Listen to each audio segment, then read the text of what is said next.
My name is Talia House, and I'm 34 years old.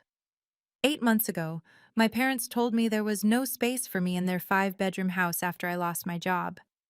They literally changed the locks while I was at a job interview. Today, those same parents are demanding I hand over the keys to my house, the one I bought with my own money, because my brother deserves it more.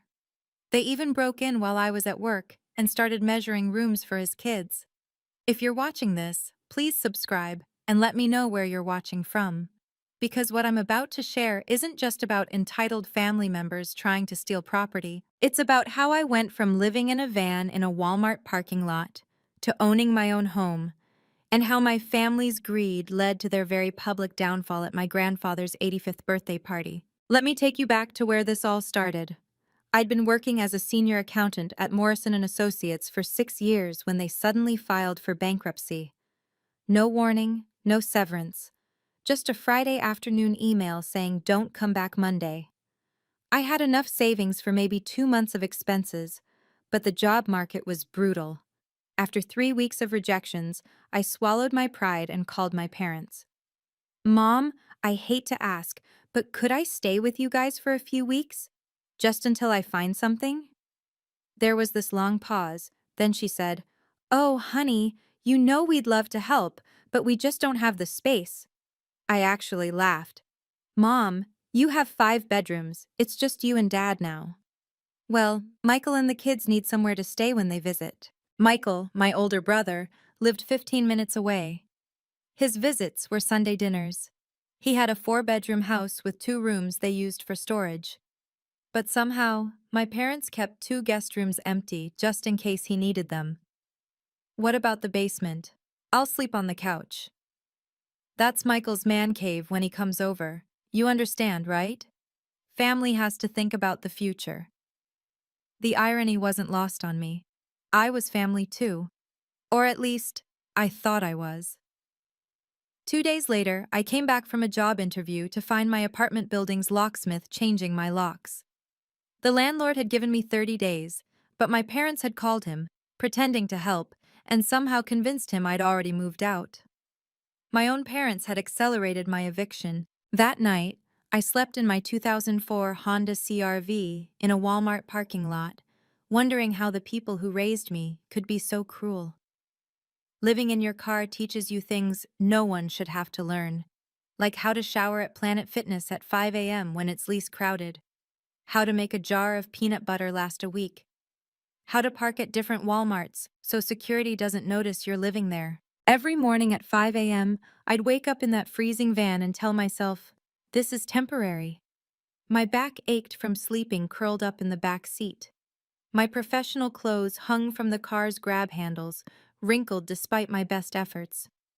I'd apply makeup in the gym bathroom mirror, practicing my interview smile while other early morning exercisers pretended not to notice my entire toiletry collection spread across the counter. I worked 3 part-time jobs, morning shifts at Starbucks, afternoon data entry, weekend retail at Target.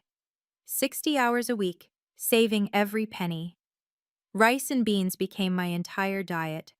I sold everything valuable I owned except my laptop and one interview suit. My family? Radio silence. Well, except for my sister Sarah, who'd occasionally text asking if I'd found a real job yet, always adding how her husband Kevin just got another promotion. 6 months in, I'd saved $8,000. Not enough for an apartment deposit in our city, but I kept going. My car's heating died in December. I layered every piece of clothing I owned and still woke up seeing my breath. Then, on a particularly freezing January morning, my phone rang. Unknown number. Ms. House, this is Peterson and Associates law firm. I'm calling about your grandmother Eleanor's estate. My grandmother had passed 2 weeks ago. My parents hadn't even told me about the funeral, but she hadn't forgotten me. She'd left me $30,000 and a note. For my independent granddaughter, build something they can never take away. That $30,000, combined with my savings, was exactly enough for a down payment on a small 2-bedroom house in a decent neighborhood. Nothing fancy. 1,100 square feet built in the 70s, needed some paint. But it had good bones, a working furnace, and most importantly, It was mine. The closing day was surreal. The realtor handed me the keys, and I just stood in my empty living room, crying. After 8 months of parking lots and gym showers, I had a door I could lock, a bathroom I didn't have to share, a kitchen where I could cook real meals. I spent the first night on an air mattress, staring at my ceiling, and posted one photo on Facebook, just the keys with the caption, "New chapter." Within an hour, my phone exploded. Mom: "Congratulations, sweetie. When can we come see it?" Dad: "So proud of you. Send the address." Sarah: "OMG, how did you afford this? Kevin and I should visit." Michael: "Nice. Kids would love to see Aunt Talia's new place." 8 months of silence when I was homeless, and suddenly everyone wanted to reconnect. I should have seen the red flags, but I was riding high on my accomplishment. I thought maybe owning something respectable would finally make me worthy of being family again. I sent them the address and invited them for dinner that Sunday. Spent my last $100 on groceries to make Mom's pot roast recipe. Set the table with paper plates. I didn't own real dishes yet, but arranged them nicely. They showed up 40 minutes late, walked through my front door, and Mom's first words weren't "congratulations" or "I'm proud of you."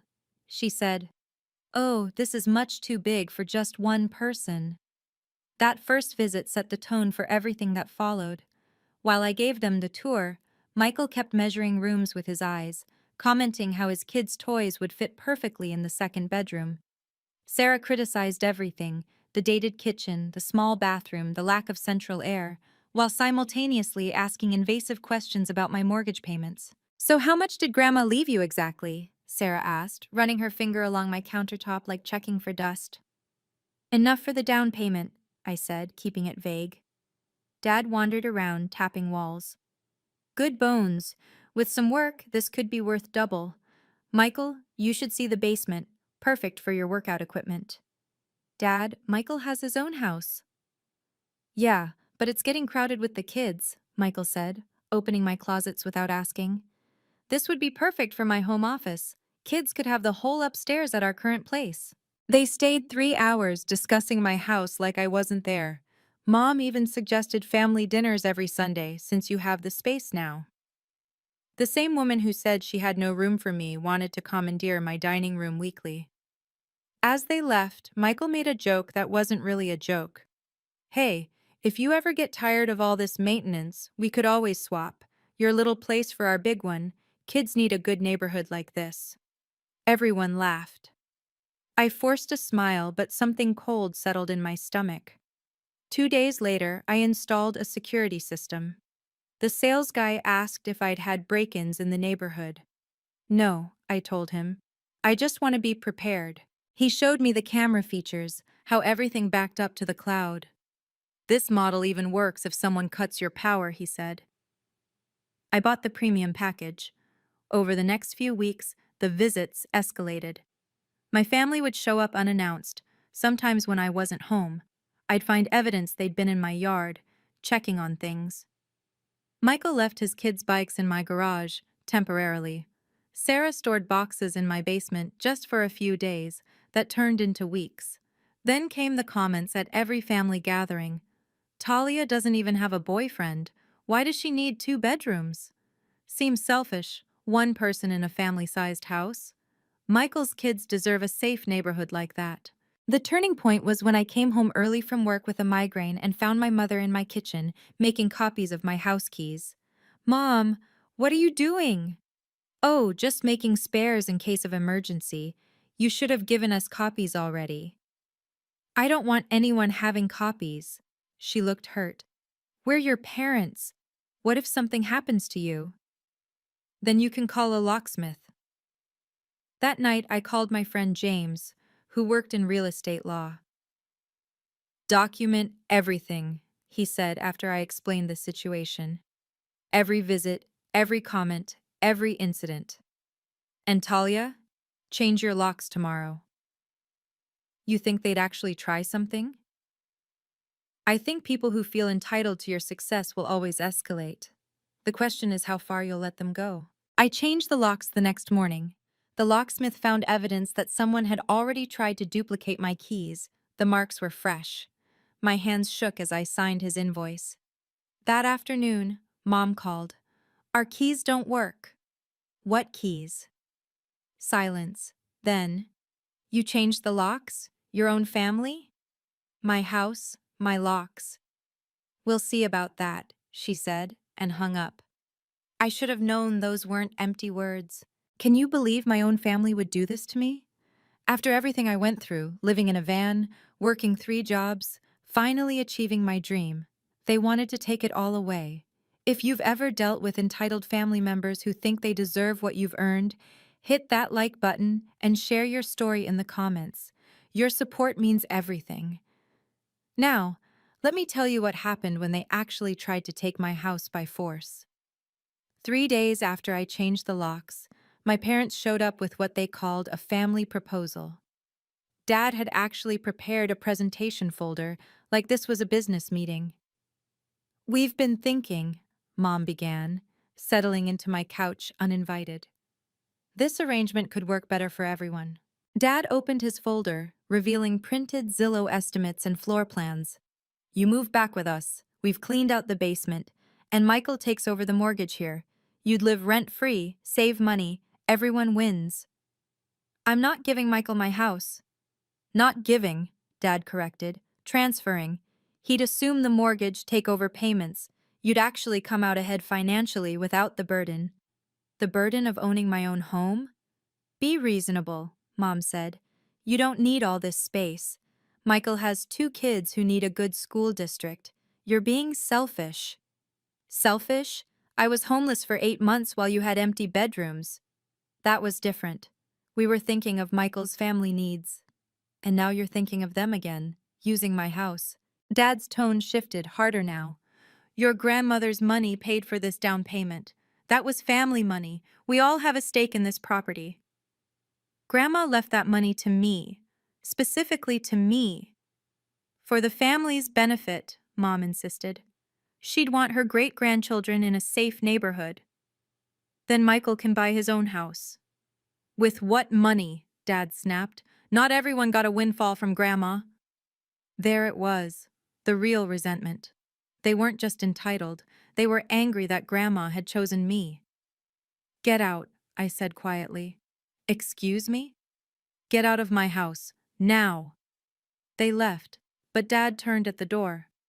This isn't over. Family takes care of family, Talia, one way or another. The next phase was psychological warfare.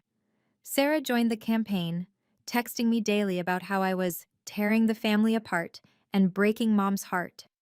She'd send photos of Michael's kids with captions like, "They deserve better than their cramped room," and "Shame their aunt doesn't care." Then came the family group chat ambush. 20 relatives suddenly discussing how sad it was that I wouldn't help my brother. Cousins I hadn't spoken to in years were weighing in on my selfishness. Aunt Patricia. Family property should benefit the whole family. Uncle Ron. Seems like Talia's forgotten where she came from. Even my sweet cousin Emma. Maybe there's a compromise? Michael really needs this. Sarah had crafted the narrative perfectly. I was the single, childless aunt hoarding resources while poor Michael's children suffered in their 4-bedroom house with a pool.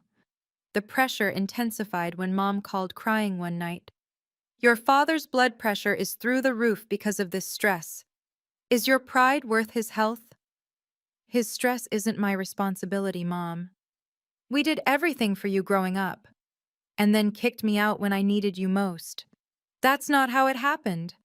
I have security footage of Dad changing the locks while I was gone. Silence. Then, you're recording us? I'm protecting myself. She hung up. 20 minutes later, I got a text from Michael. We need to talk. Tomorrow, my lawyer will be present. His lawyer? I immediately called James. They're escalating, he said. Can you come by my office tonight? And bring every document. Deed, mortgage papers, the will, everything. As I gathered my papers, I noticed something odd on my security camera app. There was a gap in today's footage. 2 hours missing from when I was at work. Someone had been in my house. I rushed home to find my front door properly locked but everything subtly wrong. Kitchen drawers slightly open, papers on my desk shuffled, my bedroom closet reorganized. They'd been careful, but not careful enough. Michael's cologne lingered in the air. Then I saw it. My spare bedroom had been completely rearranged. My office furniture pushed against walls, my desk replaced with an air mattress. Kids' toys in the corner. They'd actually started moving Michael's things in. I called 911. Someone broke into my house. The dispatcher took my information, and 2 officers arrived within 20 minutes. I showed them the security footage from my backup camera, the one hidden in the smoke detector that my family didn't know about. Clear as day, Michael using a key to enter, Sarah standing watch, my parents carrying in boxes. "Ma'am, do you want to press charges?" Officer Martinez asked. "They're my family," I said, then caught myself. Yes, I do. "We'll need you to come to the station to file a formal report." As we talked, Michael pulled up in his SUV, saw the police cars, and tried to reverse. Officer Martinez's partner flagged him down. "Hey, officers," Michael said, all casual charm. "I'm just here to check on my sister." "With a key?" I asked, holding up the evidence bag where the officers had placed the copy he'd dropped. "You gave me that key." "I changed my locks last week. This is a freshly cut copy." The officers looked at Michael differently now. "Sir, we're going to need you to come to the station." "This is ridiculous. It's a family matter." "Breaking and entering isn't a family matter," Officer Martinez said. "It's a crime." Michael called our parents. Within minutes, they were all there, shouting about family loyalty while the neighbors watched from their windows. The police intervention should have been their wake-up call, but my family doubled down instead. They hired an actual lawyer, some friend of Dad's from his golf club, and tried to claim partial ownership based on Grandma's money being family assets. James laughed when he saw their filing. "This is desperation disguised as legal action," he said. "They have no case, but they're hoping you'll cave to avoid the family drama." "What do you recommend?" "Document everything, save every text, record any calls if they consent, keep that security footage backed up in multiple places." He paused. "There's something else. Your grandfather's 85th birthday is coming up, right? In 2 weeks, the whole extended family will be there. Your parents are planning something. I've seen this pattern before. They'll try to use the public setting to pressure you. Make it seem like a done deal in front of everyone." He was right. Mom had already called about the party, insisting I attend, to show we're still family, and mentioning they'd reserved the big ballroom at the Marriott. She'd even assigned me a seat at the main table, which was unusual. I was usually relegated to the cousins' table. "Be prepared," James advised. "But also, this could be an opportunity." "For what?" "To set the record straight, publicly, with witnesses." He smiled. "I might just happen to be dining at that same hotel that night. You know, coincidentally." I spent the next week preparing. Downloaded all my security footage. Organized every threatening text. Recorded 3 more calls where my parents demanded I do the right thing for Michael. Even got a certified copy of Grandma's will, highlighting the part where she specifically left the money to me alone. The invitation came in the mail, elegant and formal. Someone had handwritten at the bottom, "Family announcements to be made." I knew exactly what they were planning. The week before Grandpa's party, I turned into a detective. Every piece of evidence meticulously organized in folders, physical and digital. The security footage of the break-in, the threatening voicemails, the texts demanding I surrender my house, screenshots of the family group chat pile on. Everything backed up to 3 different cloud services and a physical drive in my bank's safety deposit box. James helped me prepare a timeline showing how I'd bought the house entirely legally with my own funds and inheritance. We even had a notarized statement from the estate lawyer confirming Grandma's money was mine alone, no strings attached. "Your family's going to claim emotional ownership," James warned. "That because it's Grandma's money, everyone deserves a say. Be ready for that manipulation." Michael made one last attempt, showing up at my work. "Talia, let's be reasonable. Just come to dinner. We can work this out like adults. With your lawyer present? He's just there to help facilitate. No. You're going to regret this. Mom and Dad have a plan. At Grandpa's party, they're going to. He caught himself. Going to what? Just don't embarrass yourself. Accept the inevitable. That night, I called James. They're definitely planning something public. Good. I've already made my reservation. I'll be at table 12, close enough to help if needed. Bring everything we've prepared. The morning of the party, I dressed carefully. Professional blazer, conservative dress, Grandma's pearl necklace, the one she'd left me that Mom had tried to claim. I packed my evidence folder in a leather briefcase, the same one I'd used for job interviews during my homeless months. My phone buzzed. Sarah. Hope you're ready to do the right thing tonight. The whole family's counting on you. I texted back. I'm ready. I'd never been more ready for anything in my life. The Marriott ballroom was spectacular. Gold tablecloths, crystal centerpieces, a stage with professional lighting. 50 relatives, Dad's business associates, Mom's church friends, everyone who mattered in their social circle. I arrived exactly on time, briefcase in hand. Mom rushed over, air kissing my cheek. Talia, you look beautiful tonight. This is your special day too. My special day? Well, Grandpa's of course, but you'll see. Her smile was predatory. Leave that bag at coat check, dear. I'll keep it with me, thanks. She led me to the main table where Grandpa sat in his wheelchair, sharp as ever at 85. He squeezed my hand. Talia, sweetheart, heard you bought a house? I did, Grandpa. Good girl. Eleanor would be proud. He meant Grandma. Something flickered in his eyes. Did he know what was planned? The seating was strategic. Me between my parents, Michael directly across, Sarah to his right, trapped in a family box. But I caught James at table 12, casually chatting with some guests. He gave me the slightest nod. Dinner was surf and turf, conversations flowing. Several relatives complimented my dress, mentioned they'd heard about my house.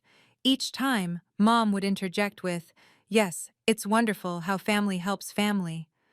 As dessert arrived, Dad stood up, tapping his champagne glass. The room quieted.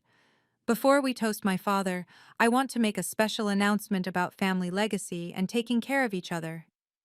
My phone, hidden in my lap, started recording. Mom stood beside him, beaming. As you all know, family means everything to us, and tonight we want to celebrate a beautiful act of generosity. Michael was already smiling, preparing to look surprised. Sarah had her phone out, ready to capture his reaction. This was it. Dad raised his glass higher, his voice carrying across the ballroom. Family takes care of family. That's the house way. And tonight, we're proud to announce that our daughter Talia has agreed to pass on her grandmother Eleanor's generous gift to where it's needed most. Confused murmurs rippled through the crowd. I sat perfectly still, my phone recording everything. As the eldest son with a growing family, Dad continued, Michael deserves stability, so Talia will be transferring her recently purchased house to her brother, ensuring Eleanor's money benefits the next generation. The room burst into applause. Michael stood up, acting shocked. What? Talia, I don't know what to say. This is too generous. Thank you, sis, he said loudly, reaching across the table for a hug I didn't return. My kids will have such a better life because of you. Sarah was already fake crying. This is what family is about. Talia, you're amazing for doing this. Relatives called out congratulations. Someone shouted, Speech from Talia! Mom pulled me up by my elbow, whispering, Just smile and nod, don't make a scene. I stood there, 50 pairs of eyes on me, my family's trap sprung perfectly. They'd announced it as done, knowing I'd look petty and selfish if I denied it now. The social pressure was suffocating. Uncle Ron started clapping again. That's a real woman, putting family first. Aunt Patricia dabbed her eyes. Eleanor would be so proud. So, Michael's wife was already discussing paint colors with Sarah.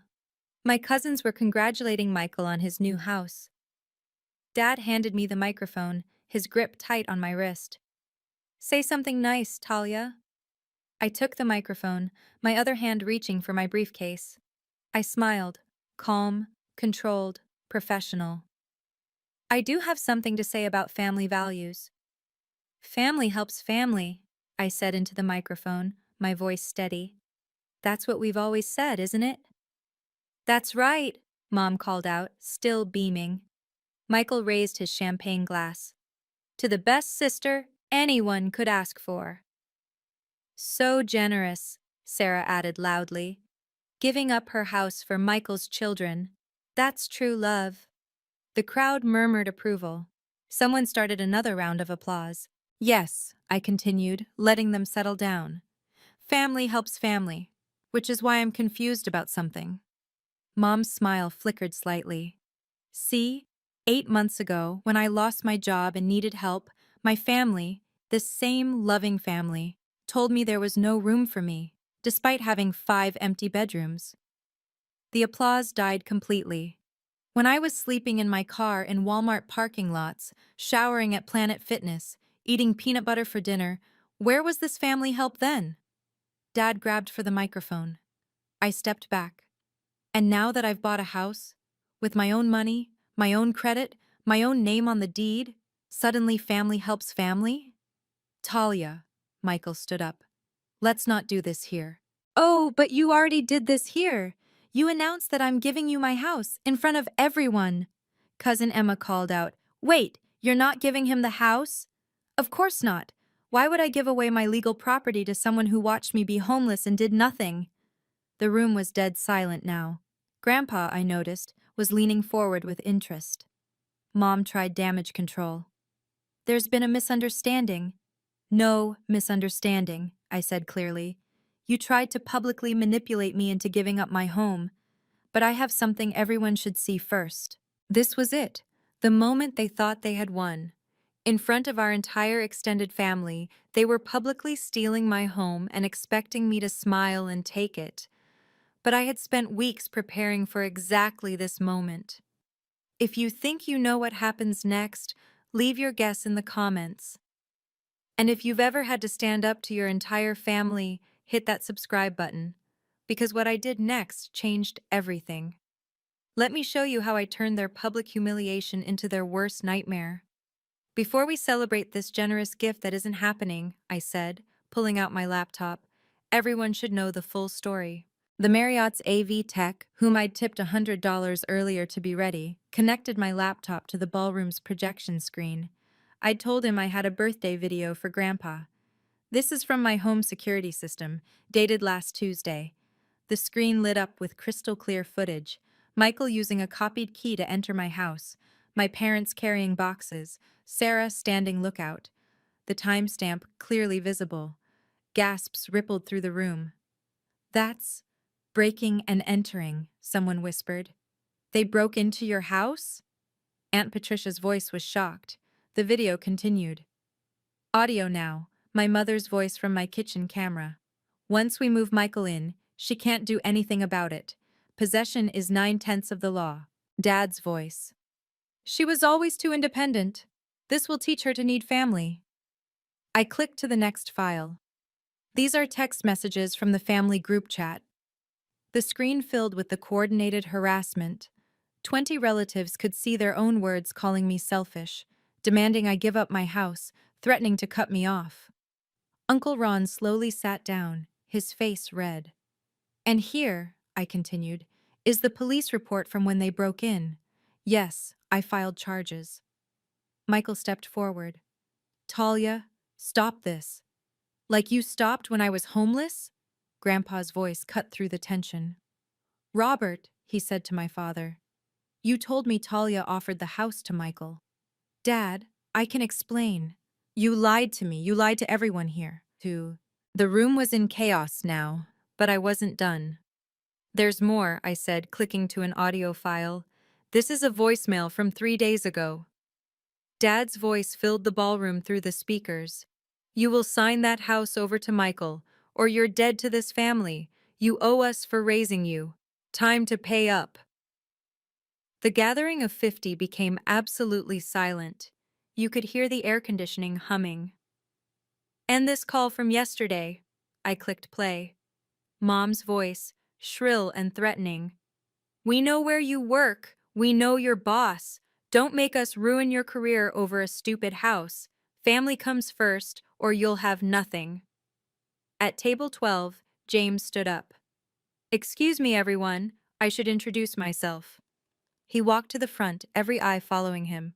James Patterson, Patterson and Associates law firm. I specialize in property law and family estate disputes. I'm here as Ms. House's legal representative.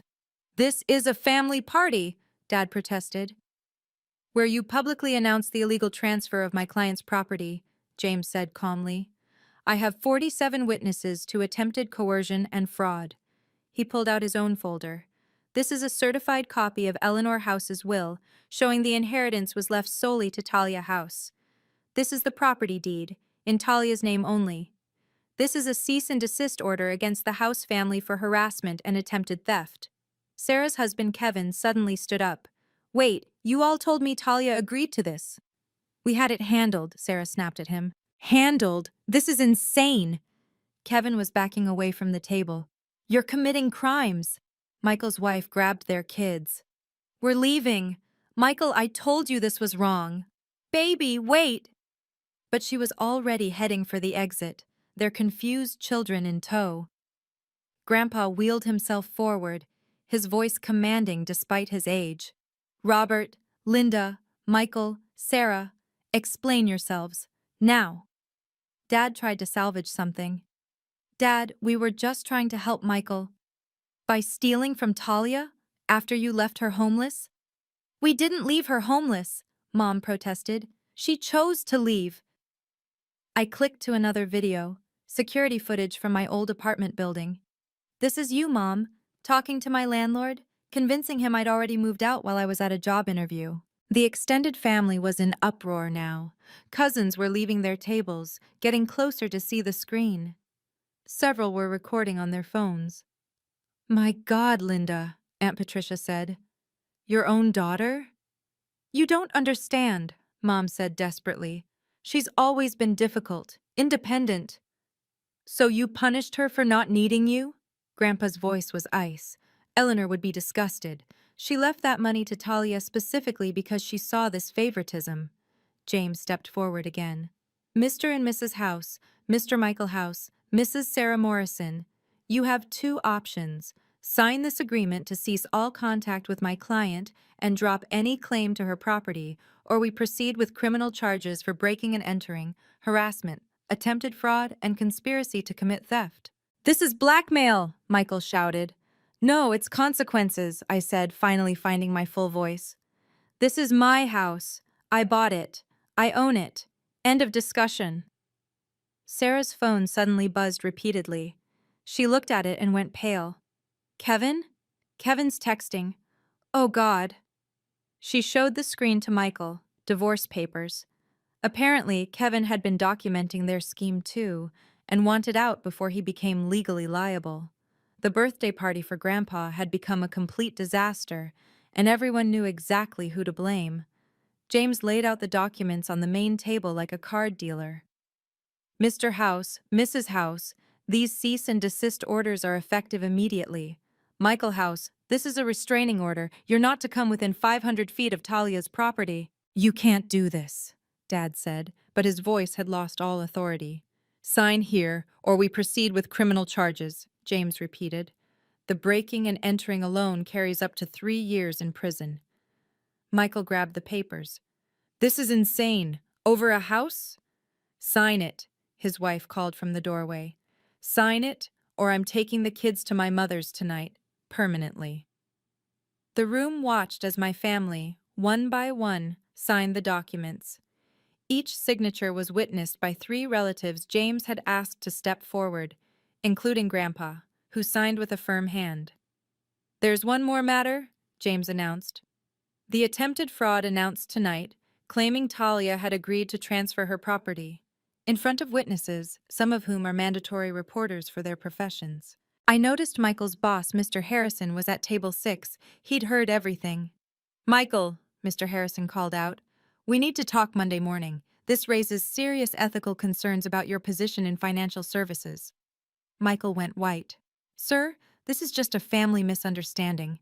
You attempted to defraud your sister of property in public. That's not a misunderstanding. Sarah was crying now, real tears this time. This wasn't supposed to happen like this. How was it supposed to happen, I asked.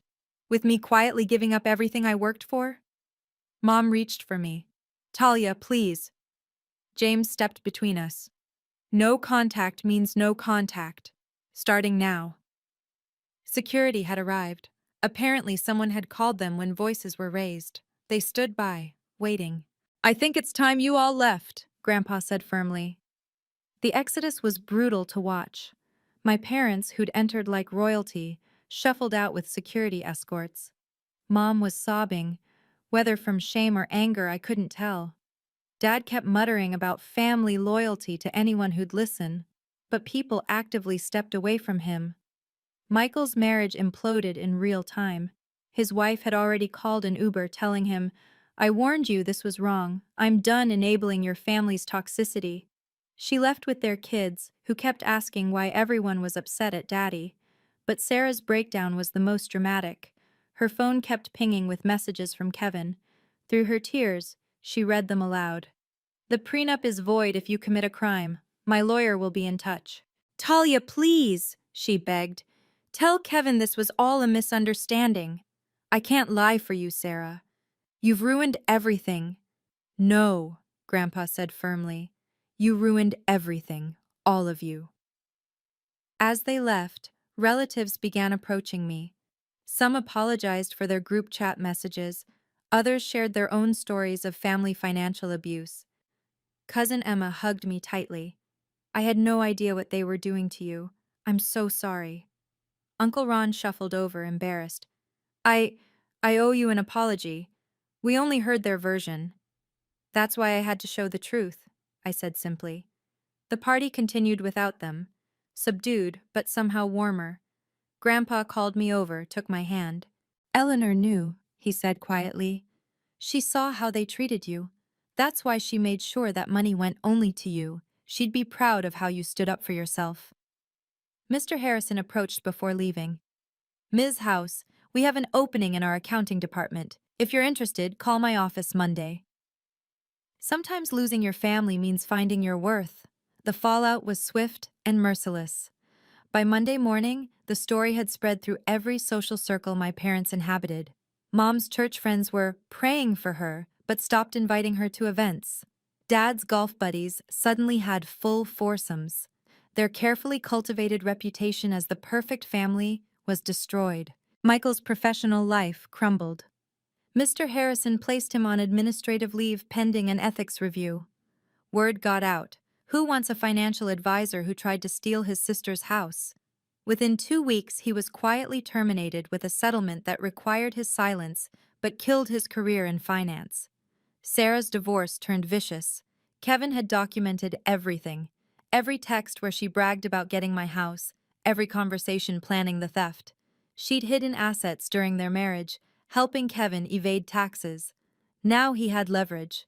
She lost primary custody, got minimal alimony, and had to move back with our parents. The extended family took sides, and most sided with truth. Aunt Patricia organized a real birthday dinner for Grandpa the next week. My parents weren't invited. She told me Mom had called begging for an invitation, claiming they were the victims. Victims of what? Patricia had asked.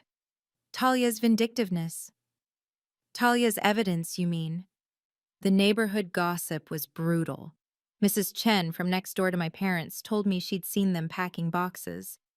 Good riddance, she said. I always knew something was off when they bragged about their successful children, but you were never mentioned. 3 weeks after the party, I received a certified letter.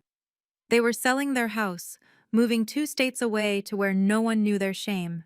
The letter demanded I reconsider for the sake of family. I didn't respond. Some bridges, once burned, should stay ash. The reconciliation attempts started 6 weeks later. First came Mom's letter through her lawyer. 3 pages of justifications, accusations, and finally, buried at the end, something resembling an apology. We only wanted what was best for the family. Perhaps our methods were wrong. Perhaps? Dad tried a different approach, sending a formal typed letter like a business proposal. He offered to mediate a family healing session with a therapist. The catch? I'd need to drop the restraining orders first. James laughed when I showed him. Classic manipulation. They want access without accountability. Michael sent messages through mutual friends. Tell Talia I'm sorry. I've lost everything. My job, my wife, my kids respect me less. Isn't that punishment enough? It wasn't about punishment. It was about protection. The most pathetic attempt came from Sarah. She created a fake Facebook profile to message me. I'm living in Mom's basement now. Kevin took everything. The kids cry for their dad. You won. Are you happy? Was I happy? No, but I was safe. There's a difference. Even flying monkeys emerged, family friends who just wanted everyone to reconcile.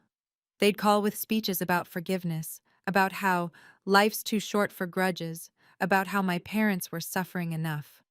They're not suffering consequences, I told one particularly persistent caller. They're suffering exposure. They're mad they got caught, not sorry they did it. Grandpa supported me completely. He'd changed his will, removing them entirely. Fool me once, he said. When Mom found out, she accused me of turning him against them. You did that yourselves, he told her in their last phone call. Through it all, I held firm. Apologies without change are just manipulation wearing a mask. The unexpected message came 3 months later from Michael's daughter, Lily. She was 14, old enough to have her own phone and opinions. Aunt Talia, I know my parents did something bad to you. I saw the videos from Grandpa's party. Someone posted them in our family group chat before Dad made them take it down. I'm sorry for what they did. I stared at the message for an hour before responding. Thank you, Lily. This isn't your fault. Can I ask you something? Was it true you lived in your car? Yes. And my parents knew? I thought carefully before answering. Yes. 3 dots appeared and disappeared several times. Then, that's messed up. I would never do that to family, or anyone. We began texting regularly. Lily and her younger brother James had questions their parents wouldn't answer. Why did Mom leave Dad? Why did we move? Why can't we see Aunt Talia? Michael found out and threatened to take her phone. She told him she'd report him to her school counselor for isolating her from family. Smart kid. Eventually, I agreed to meet them at a coffee shop. Michael's ex-wife, Jennifer, brought them. She hugged me immediately. I'm sorry I didn't speak up sooner, she said. I knew something was wrong when they kept talking about your house like it was already theirs. The kids were wonderful. Funny, smart, nothing like their father's entitlement. James, only 10, said solemnly, Dad says you stole our house, but Mom showed us the papers. It was never ours, was it? Never, I confirmed. Dad lies a lot, he said matter-of-factly. Jennifer and I became friends. She'd protected the kids from the worst of it, but they knew enough. They chose truth over comfortable lies. Sometimes the family you save is the next generation. A year later, my life had transformed completely. The house that nearly tore my family apart had become my sanctuary. I'd painted every room, planted a garden, made it truly mine. The second bedroom became a real office where I ran my freelance accounting business. Clients loved my attention to detail and, ironically, my ethics. Mr. Harrison's job offer had led to a senior position. My boss often said, anyone who can stand up to that kind of pressure has the backbone we need. My experience with financial manipulation made me excellent at spotting fraud. I dated now, something I couldn't do while surviving in my car or fighting my family. David, a fellow accountant, understood boundaries because he'd had his own toxic family experiences. He never pushed me to reconcile because family. The restraining orders held. Once I saw Mom at a grocery store 2 towns over. She started toward me, then saw me pull out my phone and backed away. That's what boundaries look like. Not walls, but lines that protect your peace. Grandpa visited monthly. At 86, he'd say, I'm spending my remaining time with family who acts like family. He'd officially adopted me as his emergency contact, medical proxy, and executor. The irony wasn't lost on anyone. The selfish daughter was the only one trusted with his care. Jennifer brought the kids regularly. They did homework at my kitchen table, played in the yard their father had tried to steal. Lily was considering accounting, like Aunt Talia, who doesn't take crap from anyone. My story spread beyond family gossip. A local therapist contacted me. Would I speak to a support group about financial abuse? That led to a blog, then a podcast appearance. Boundaries aren't punishment, I'd tell audiences. They're self-love with teeth, my house, my rules, my life, finally. Looking back now, the journey from that freezing van to my own living room feels surreal. 18 months ago, I was showering at Planet Fitness, rationing peanut butter, wearing the same 3 outfits to job interviews. My family had thrown me away like trash, then tried to steal my redemption when I clawed my way back up. They taught me the most valuable lesson of my life. Family isn't blood. Family is who shows up when you're down, not who appears when you're up. Family doesn't break into your house or ambush you at birthday parties. Family doesn't make you homeless, then demand your home. The house is just a house, 100 square feet of drywall and dreams. But what it represents is everything. Proof that I could survive without them, thrive without their approval, succeed despite their sabotage. They wanted me dependent, grateful for scraps. Instead, I became unbreakable. Do I forgive them? Forgiveness isn't reconciliation. I forgive them for my peace, not their comfort. They're forgiven but not forgotten, and definitely not welcomed back. Some people ask if I regret the public confrontation. Never. Abuse thrives in silence and privacy. They counted on my shame keeping their secrets. Instead, 50 witnesses saw exactly who they were. The truth wasn't revenge, it was freedom. My door is open to those who respected my boundaries. Grandpa, the kids, relatives who apologize genuinely. It's locked forever to those who saw a single woman's success as their opportunity. If you're reading this because your family feels entitled to what you've earned, remember, no is a complete sentence. That doesn't work for me, needs no explanation. Your success isn't their payment for raising you. Sometimes the family you choose is better than the family you're born into. Sometimes it has to be. Thank you for listening to my story. If you've made it this far, you're probably someone who understands the pain of family betrayal and the strength it takes to stand up for yourself. What would you have done in my situation? Would you have forgiven them? Let me know in the comments below. And if this story resonated with you, please hit that subscribe button and share it with someone who needs to hear that it's okay to protect yourself, even from family.